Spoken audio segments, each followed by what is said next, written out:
Okay, thank you all for coming today. We're going to let Sherry Williamson do a presentation, and we're very glad to have her here for the Meet the Grantor series. And I will turn it over to Sherry. Thanks so much for having me. I'm Sherry Williamson and I work with the North Carolina Community Foundation. And I just wanted to share a little bit about how our organization works and then answer any of the questions that you all have.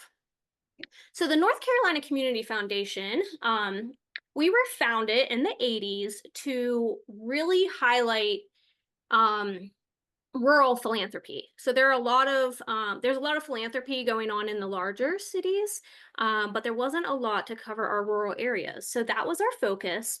And the work that we do today is really bringing together generous people and connecting them with causes and organizations they care about.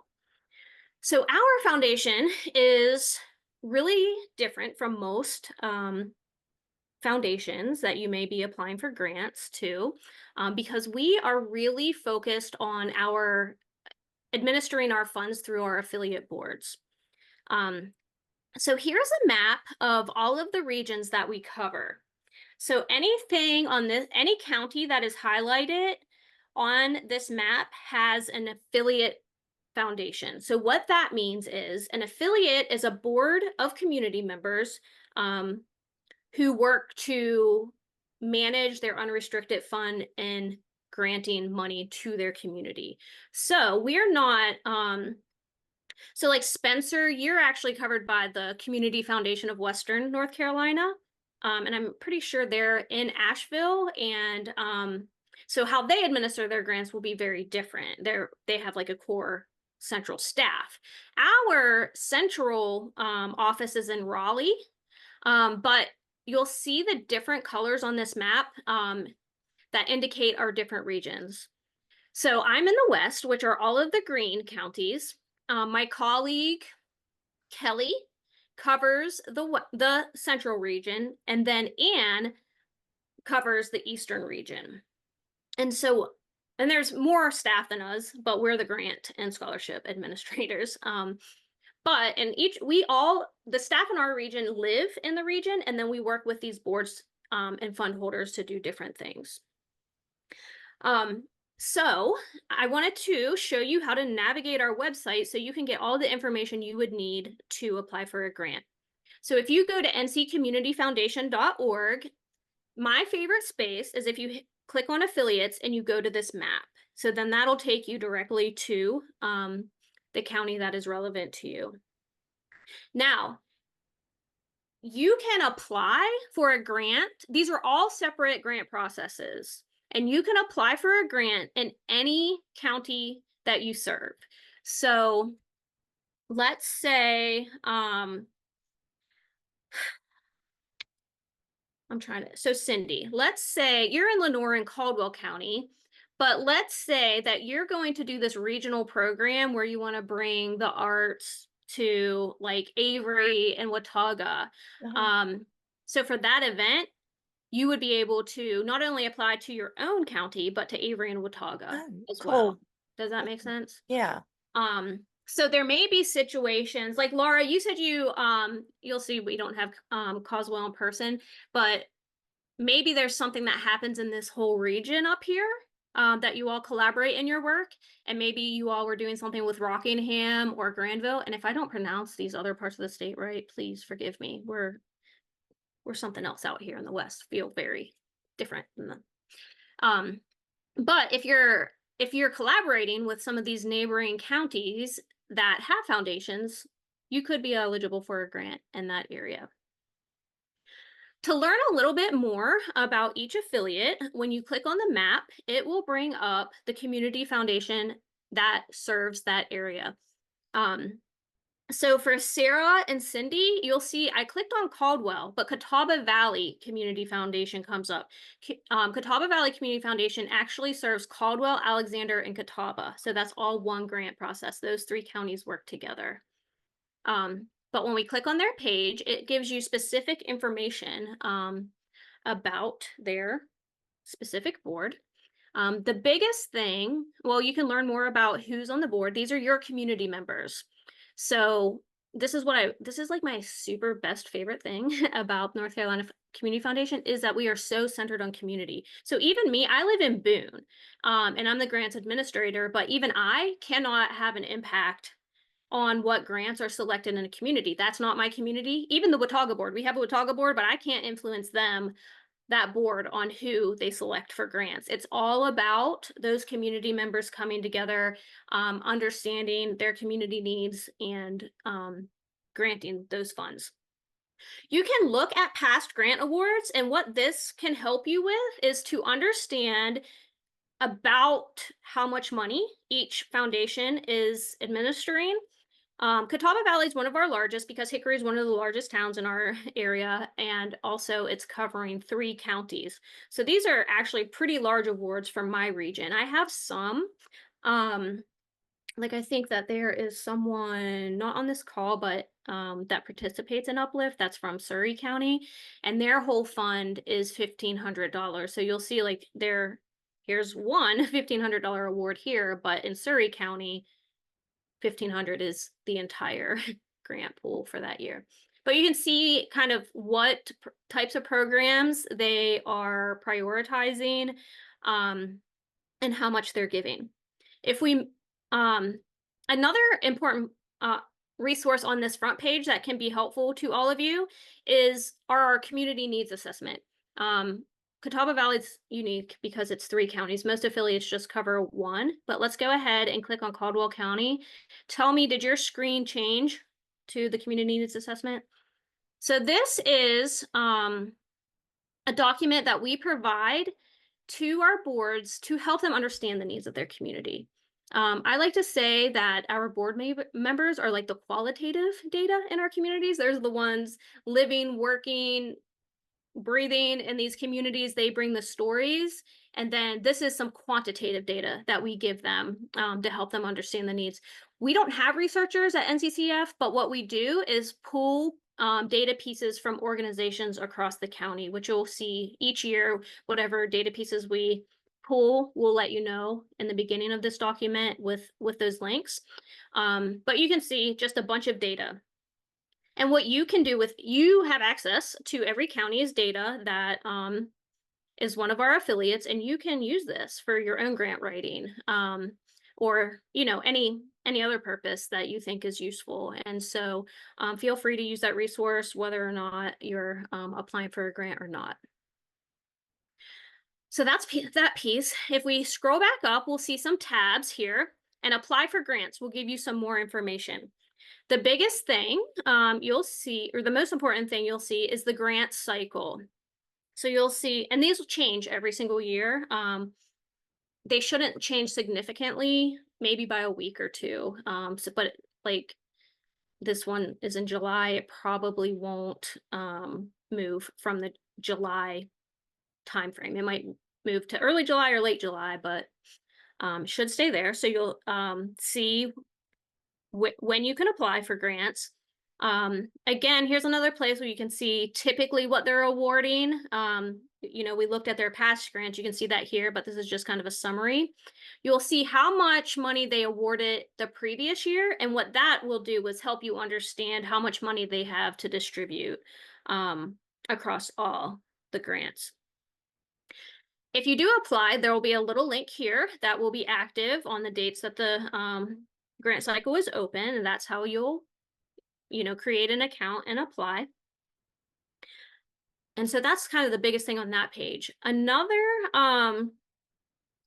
link that'll be helpful for you is if you go to nonprofits and apply for grants. This is where you're going to see all of our eligibility requirements and just a lot of good other information about the grant cycles. The places I live most on this page are eligibility. This will show you who is eligible to apply for a grant. So most of our grant applications come from nonprofits. Sometimes we'll get local government, which might be the fire department or the school system, or like one of my counties this year, the police department applied for a community event. Religious entities can apply for program grants, but not general operating. So a lot of our food pantries are operated out of religious entities, so that's where that becomes relevant. But yeah, so for tourism, what I guess I shouldn't ask questions since we're recording on this, but I'm not sure. Kathy, maybe you can answer for me. Would that be appropriate? What Sure. would it like so the museums are easy. They're 501(c)(3). That's a nonprofit, but some of these other organizations, what would they fall under? So I think it's a mix of organizations from the towns, which might be, Local non-government government. entities, 501(c)(3)s usually, and the governmental agencies. Okay. Now we Yep. do have, so do you, local governments, yeah. Yeah, local governments would be eligible. And but also you can have fiscal sponsorship. So let's say the community is collaborating on some event that's going to impact tourism, but also impact the community in some other way that um so let's say Sarah, you are doing I keep using you because I see your face. Let's say there's going to be a big arts event that is going to have like a big tourist draw as well.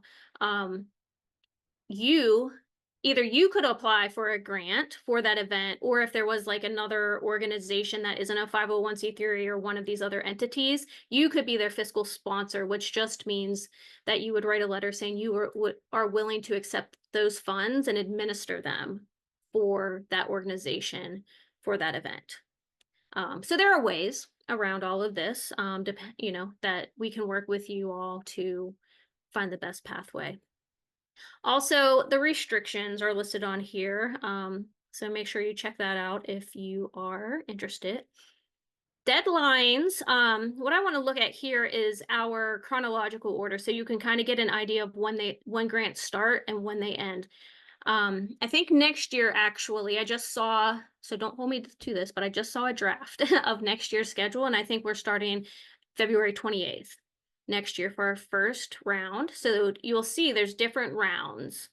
Um, and so they start end of February, beginning of March, and they close up the end of August. So you can either look at this chronologically, but what's probably more relevant is going to alphabetically. So then you can just see your county. You can look for your county and see when that is.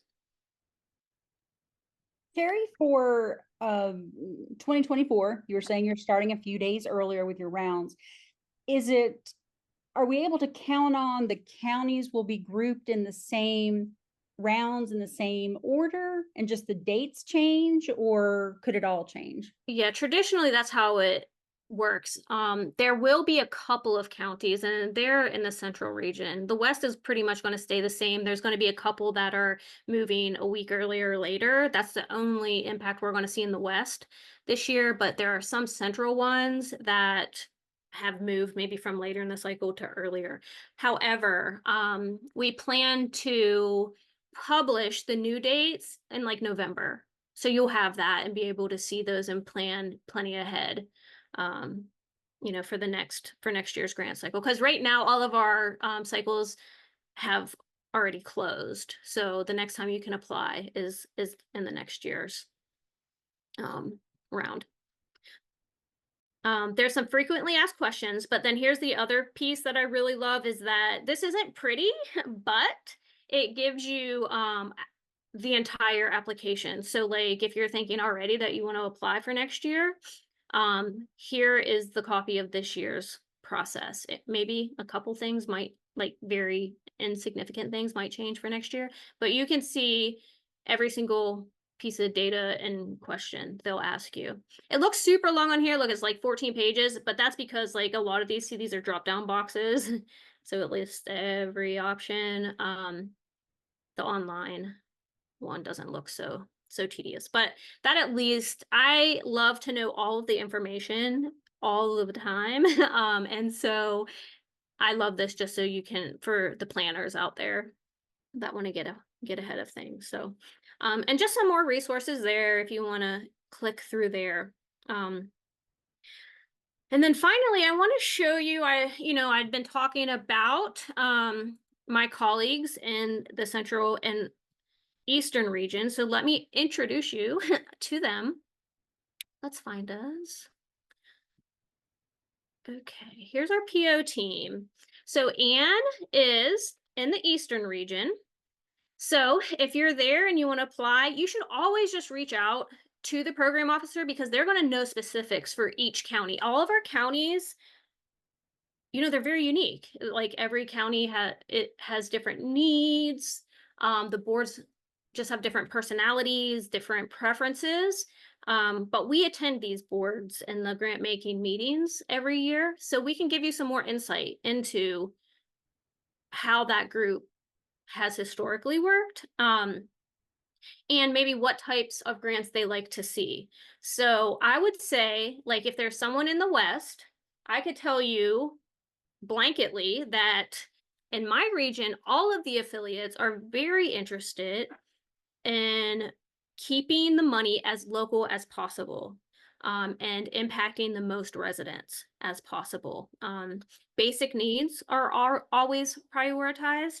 So, you all working in tourism and you're often thinking about outsiders and bringing them into the community. But in applying to these grants, you might want to think about like, what impact is my work going to do for the local community? So if I want to apply for some grant, like, is that grant going to create a new position for a local community member? Is it going to distribute free food? Like, what need? Going back to that community needs assessment, and you see all the needs in your community, how are we contributing to the community? That's what, at least in the West, that's what my boards are gonna like. But Anne and Kelly, so Kelly again is the central. Um, they'll be able to tell you more about what their boards look like and give you some inside information there. I think if you click on, I'm not going to click on this because I don't want it to redirect me, but all of our contact information is right there. So be sure to reach out to your correct person. And the way to figure out who you contact is I'm green, Kelly's yellow, Anne is blue. And if you're in blue, like Halifax, Pitt, Sampson, or Pender, I think that darker blue might mean there's not an affiliate, but maybe some funds there. But you'd have to ask Ann about that. We don't have that out here in the West, so I don't know how that works. So that's kind of the gist of how we work. So now I think we can go ahead and ask some questions. Okay, I thank you very much for that. I'm going to turn